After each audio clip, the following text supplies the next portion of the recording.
Allora, buongiorno a tutti, io sono il dottor Marzio Chizzolini, sono il direttore dell'unità operativa complessa di oculistica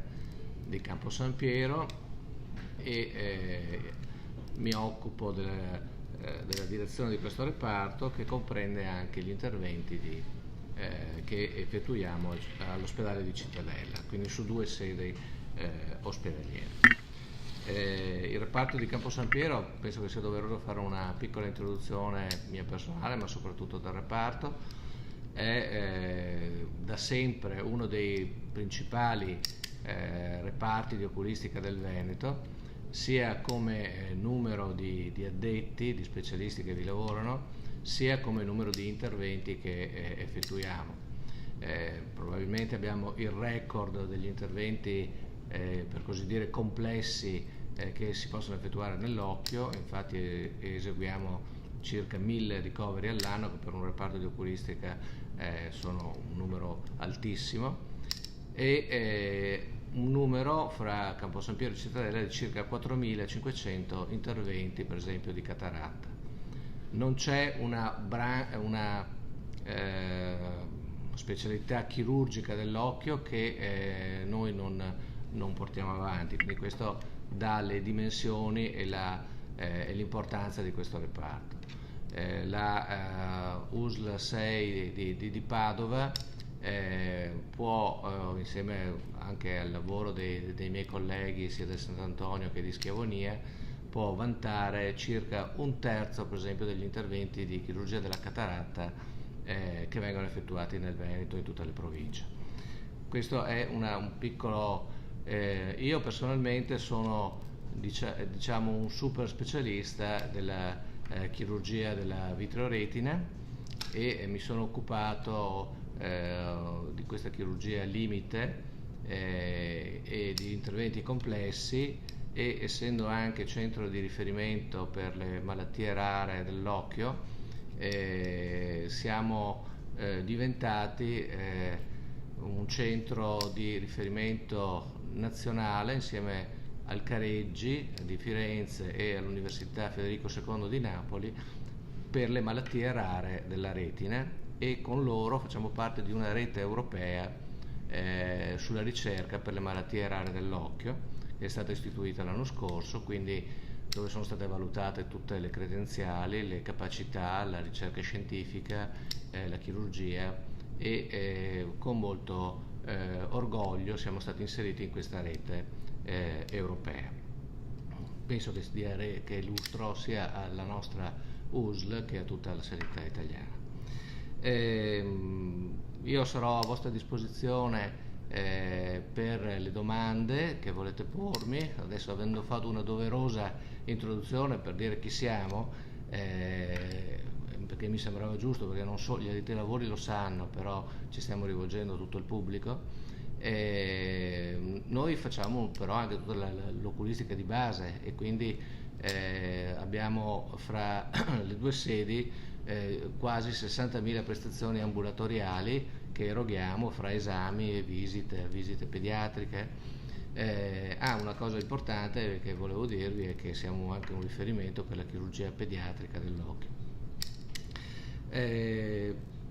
Quindi io vi invito a fare delle domande, come mi è stato chiesto dai miei dirigenti, sono qui a vostra disposizione. Non riesco a vedere allora, chiunque voglia può, scusate se mi date una mano, può fare delle domande tecniche, anche banali, e io sono a vostra disposizione. Devo dire che i miei collaboratori, come vi dicevo, alcuni di essi si sono super specializzati in alcune branche dell'oculistica. Ad esempio c'è la dottoressa Milan, che si interessa in modo particolare della oftalmologia pediatrica e della chirurgia dello strabismo, ed è ad oggi probabilmente il chirurgo veneto che ne esegue di più, penso. Poi abbiamo la chirurgia sull'onda delle vie lacrimali, che viene effettuata dalla dottoressa Giacomì e degli annessi, che porta avanti la tradizione del vecchio primario del professor Steiner, che era prima il mio predecessore 10 anni fa, era riconosciuto a livello nazionale come il riferimento per questo tipo di patologie, e quindi la dottoressa ha portato avanti questo tipo di... scusate, devo mettermi gli occhiali. Passo alcune domande che mi fanno e provo a vedere se posso rispondere a tutti voi. Mi chiedono se c'è una soglia di visione per essere operati di chirurgia della cataratta. Ecco, qui dipende molto, è logico che ci sono vari tipi di cataratta, alcune delle quali tendono ad evolvere più rapidamente di altre, per cui siamo sicuri che pur essendo la visione compromessa in modo ancora relativo, in pochi mesi potrà avanzare e dare un grave calo visivo. Poi ci sono è logico che non si possono operare pazienti che vedono ancora 9-10 decimi, ma se vediamo che c'è una visione che è già dai 6-7 decimi con certi tipi di particolari di cataratta vanno operati, siamo sicuri che l'indicazione c'è. Quindi non esiste una regola specifica di quando è bene operare. Ci sono pazienti anziani che con i loro 5-6 decimi che mantengono da molti anni vanno benissimo così e non necessitano, magari in un occhio e nell'altro ne vedono un po' di più, di essere operati a breve, ecco. E quindi non esiste una vera regola e non c'è una soglia è determinata dalla regione e dovrebbe essere sotto i 5 decimi, però a volte, sapendo che la patologia evolve in un certo modo, si può anche anticipare la data e l'indicazione. C'è una signorina che mi chiede, è una studentessa universitaria e passo molto tempo al PC, ultimamente sento un fastidioso tremolio all'occhio sinistro, a volte compare questo tremolio più volte al giorno. Ecco, questa è una cosa abbastanza comune, è dovuto a un affaticamento visivo e, come voi sapete, c'è un piccolo muscolo che è deputato all'apertura, si chiama elevatore della palpebra, che è deputato a tenere l'occhio aperto. Se sotto sforzo, se uno dorme poco, così, questo va facilmente in affaticamento, e quindi è una cosa abbastanza comune poter avere dei tremoli, che il muscolo vada diciamo in affaticamento, ma con il riposo e con il limite degli integratori di magnesio si può ben presto lenire il disturbo. Allora, questa è un'altra signorina e dice: la mia è una testimonianza, operata per la miopia a maggio dell'anno scorso, mi mancavano 9,5 diottrie, adesso vedo 12 decimi. Poi c'è un commento e ringrazio di questo. Dottore, è vero che si possono correggere i difetti visivi con l'intervento di cataratta? Beh, certamente, quando noi sostituiamo la lente naturale che abbiamo dentro l'occhio, che è il cristallino, che si è opacizzata, allora si parla di cataratta quando questa lente perde le sue caratteristiche di trasparenza e la luce non passa più bene, allora si dice che il paziente ha la cataratta. Quindi noi dobbiamo incidere l'involucro di questa lente, svuotare il materiale che si è deteriorato e all'interno di questo sacchetto naturale mettiamo una lente. Ora noi, scegliendo a priori, avendo fatto dei calcoli a priori, possiamo giocare sullo spessore della lente, sulle diottrie della lente che noi inseriamo al posto del suo cristallino. Quindi il cristallino è una lente, la sostituiamo con una lente artificiale e questa lente artificiale noi possiamo determinare prima il grado di difetto che possiamo correggere giocando sulle diottrie di questo cristallino artificiale. Quindi sì, si possono correggere i difetti di vista con l'inserimento di queste lenti. Sì, c'è una domanda che mi dice due parole sull'intervento del distacco di retina. Il distacco di retina purtroppo è una patologia che interessa la parte nervosa dell'occhio. La retina non è altro che un'introflessione del cervello all'interno dell'occhio. È un tessuto nervoso, per cui non può essere come la cornea sostituito oppure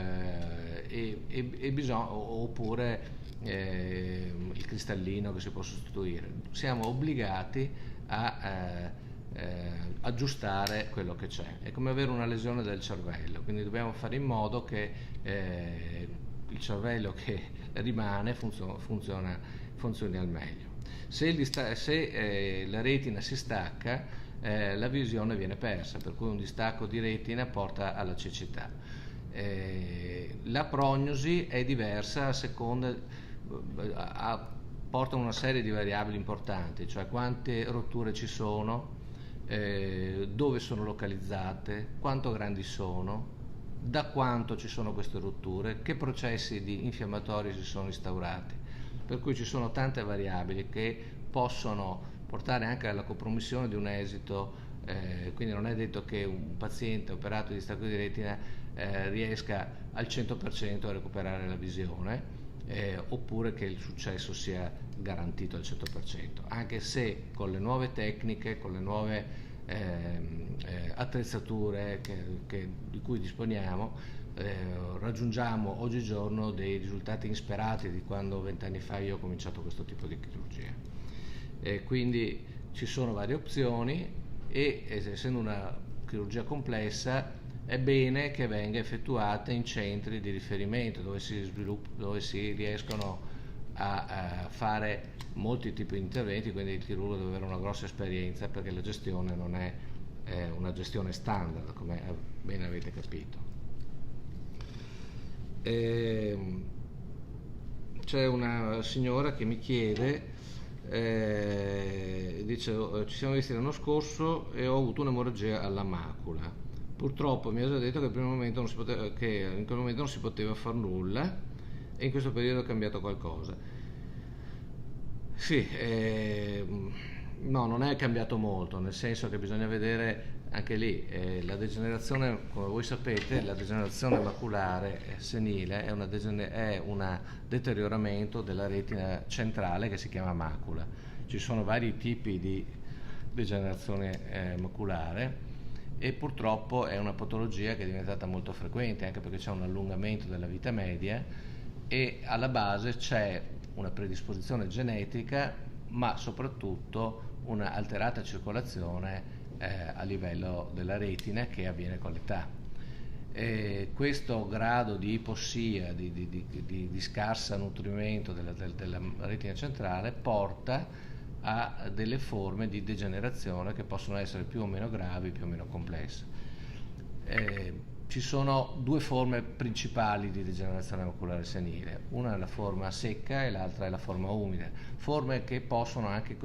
coesistere. La forma secca è una progressiva ma molto lenta perdita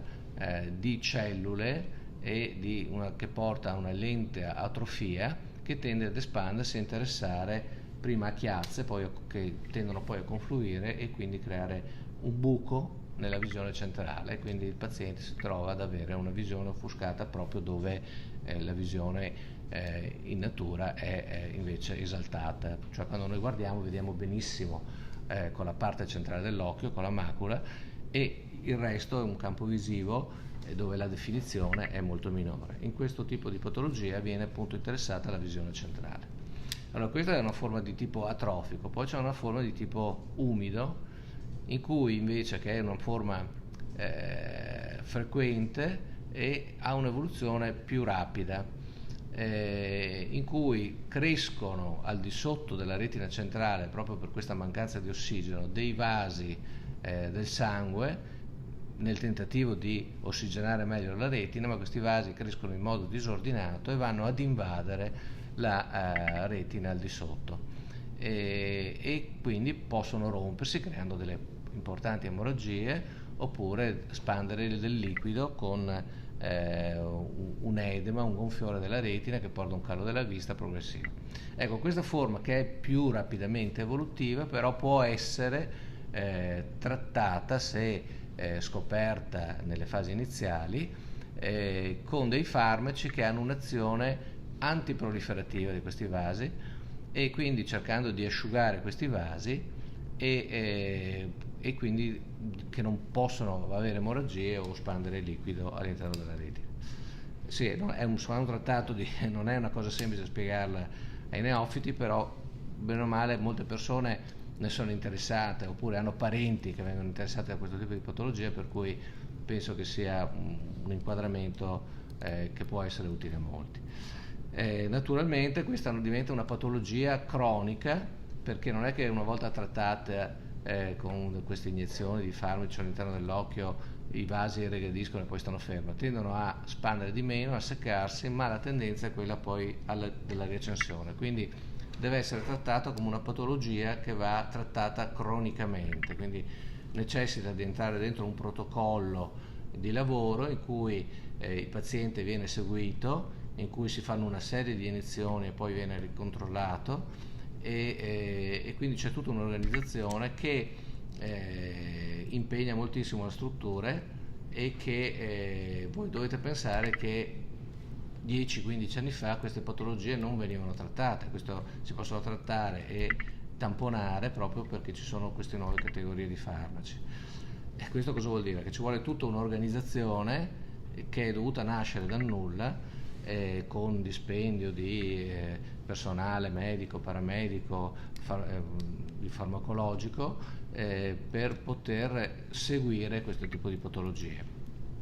E quindi capite lo sforzo importante che le USL e gli ospedali stanno facendo per poter garantire e dover scegliere anche di trattare questi tipi di patologie che diventano delle urgenze rispetto a delle visite normali per la retina, per cui magari è logico che si devono fare delle scelte e garantire di più chi sta per perdere la vista da chi magari deve soltanto fare delle visite per cambiare occhiali. Leggo un'altra. Buongiorno dottore, quali sono i tempi di recupero post intervento di cataratta? Allora, gli interventi di recupero post intervento di cataratta possono dipendere anche dalle condizioni preesistenti, cioè se noi dobbiamo operare una cataratta normale, con un occhio normale, con una cornea normale, i tempi sono molto rapidi e quindi già il giorno dopo abbiamo già dei risultati in termini di limpidezza e di qualità visiva molto buoni, mentre se per caso noi dobbiamo operare un occhio che ha già dei problemi a livello corneale, per cui magari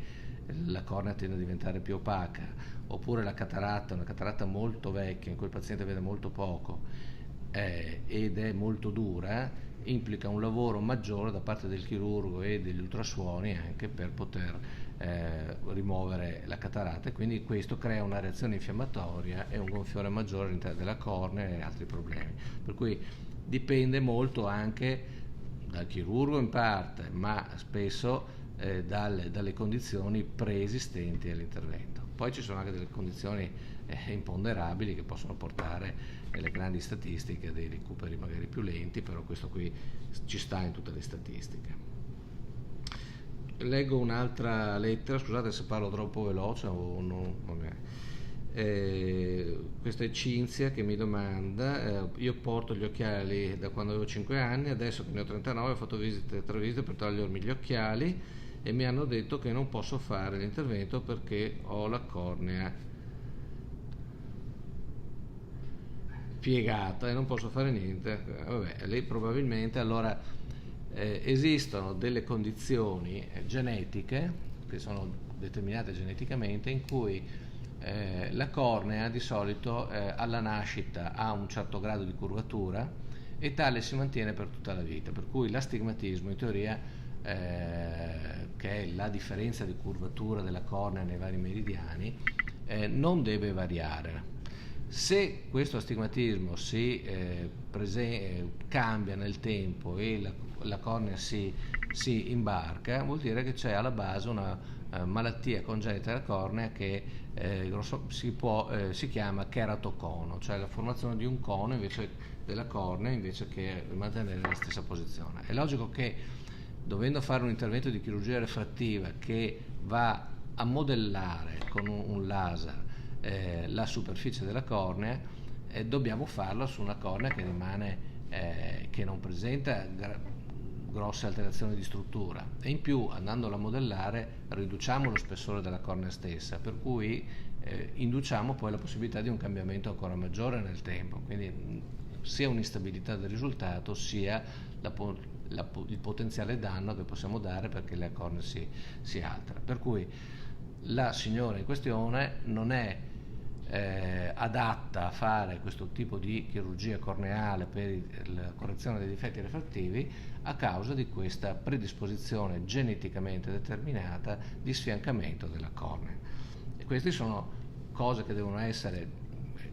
determinate bene, perché se passano sotto silenzio oppure magari non si individuano bene i tratti iniziali di questo tipo di patologia, si possono andare incontro appunto a problemi molto importanti e che possono poi portare al trapianto di cornea. E quindi giustamente gli specialisti che l'hanno valutata hanno ritenuto di consigliare di non fare l'intervento. Però si possono fare anche delle altre cose, per un discorso un po'. Vediamo cosa c'è ancora, scusate perché devo leggere.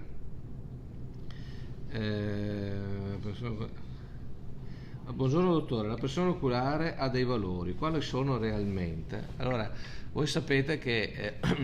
l'occhio è un microcosmo chiuso, no?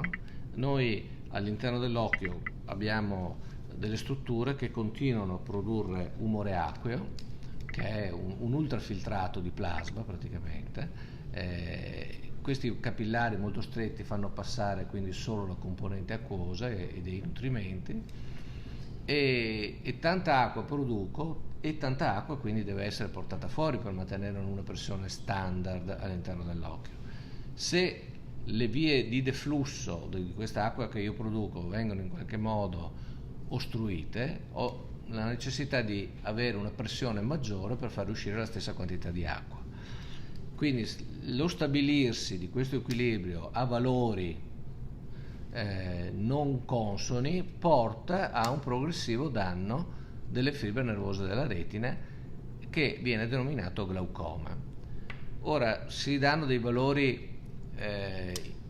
indicativi per cui la pressione normale in un occhio si aggira sui 20 mg di mercurio,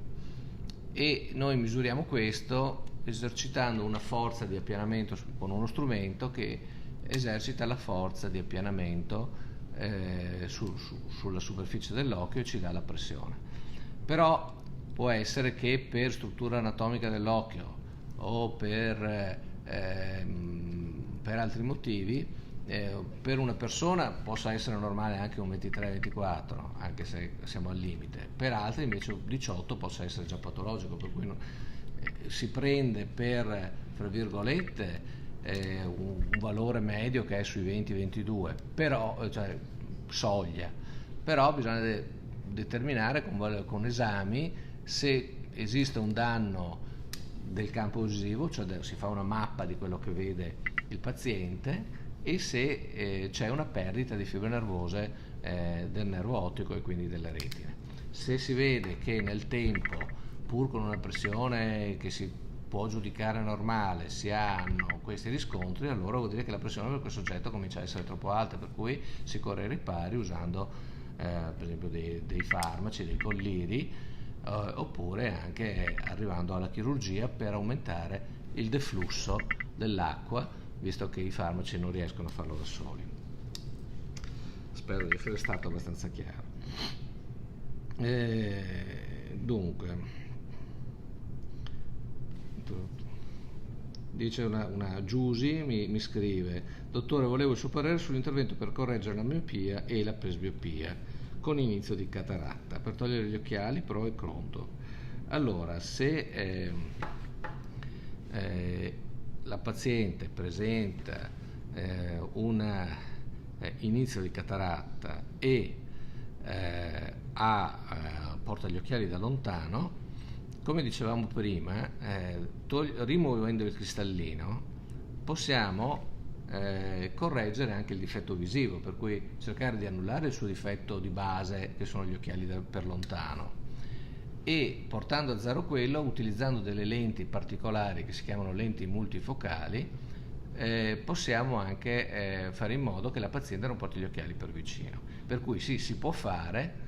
dipende però anche qui dalla valutazione del medico del difetto refrattivo preesistente e dal tipo di astigmatismo, perché questo può portare delle aberrazioni. Quindi se l'occhio è un occhio ideale, può essere corretto sia da lontano che da vicino con una lente intraoculare al momento dell'intervento di cataratta.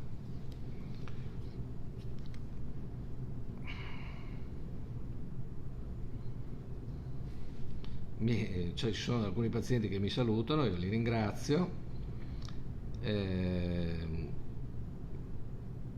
Questo signore mi chiede quali sono i farmaci che si usano per curare la maculopatia. Come vi dicevo, per la maculopatia secca, sulla quale non possiamo fare niente,